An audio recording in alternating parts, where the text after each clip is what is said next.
Hello' everyone, মই স্বপ্নশ্ৰী শৰ্মাই আপোনালোকৰ কাৰণে এটি ছুইট শ্বৰ্ট লৈ আহিছোঁ, যাৰ জৰিয়তে আপোনালোকৰ ল'ৰা ছোৱালীৰ পঢ়াৰ ক্ষেত্ৰত মনোযোগ বাঢ়ে।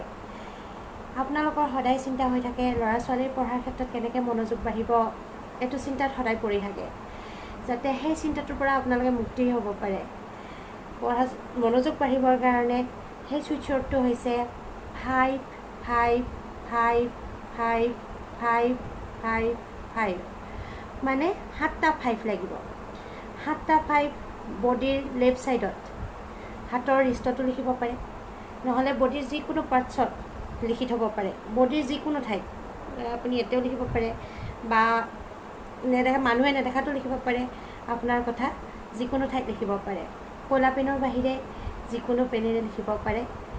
আপুনি ৰঙা পেনেৰেও লিখিব পাৰে, বা সেউজীয়া পেনেৰেও লিখিব পাৰে, বা নীলা পেনেৰেও লিখিব পাৰে আপুনি যদি বিচাৰে। তেতিয়াহ'লে ল'ৰা ছোৱালীৰ পঢ়াত মনোযোগ বাঢ়িব। আৰু যদি বডিত লিখিব পৰা নাই, তেতিয়াহ'লে আপুনি কি কৰিব পাৰে, পঢ়া টেবুলতো লিখি থ'ব পাৰে।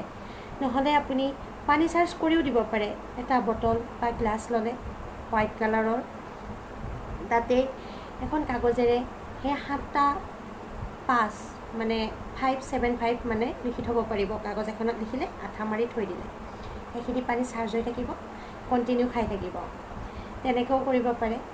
আপোনালোকে কৰি চাবচোন এই সৰু উপায়টো, যাৰ জৰিয়তে আপোনালোকৰ ল'ৰা ছোৱালীৰ পঢ়াৰ প্ৰতি মনোযোগ বাঢ়িব আৰু আপোনালোকৰ চিন্তাবিলাক দূৰ হ'ব। আৰু সদায় পঢ়াত টেবুলত যোৱাৰ আগতে ওম ধ্বনিটো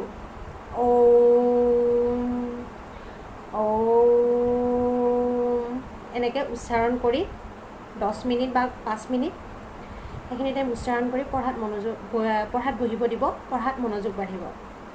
আপোনালোকে এই সৰু উপায়টো কৰি চাওক, যাৰ জৰিয়তে ল'ৰা ছোৱালীৰ পঢ়াৰ প্ৰতি মনোযোগ বাঢ়িব, আপোনালোকৰ চিন্তাবিলাকো দূৰ হ'ব।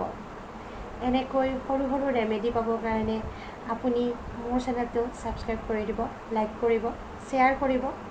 যিমান পাৰে সিমান শ্বেয়াৰ কৰিব, যাতে আপোনাৰ লগতে আৰু 10জনৰো সহায় হয়। ধন্যবাদ।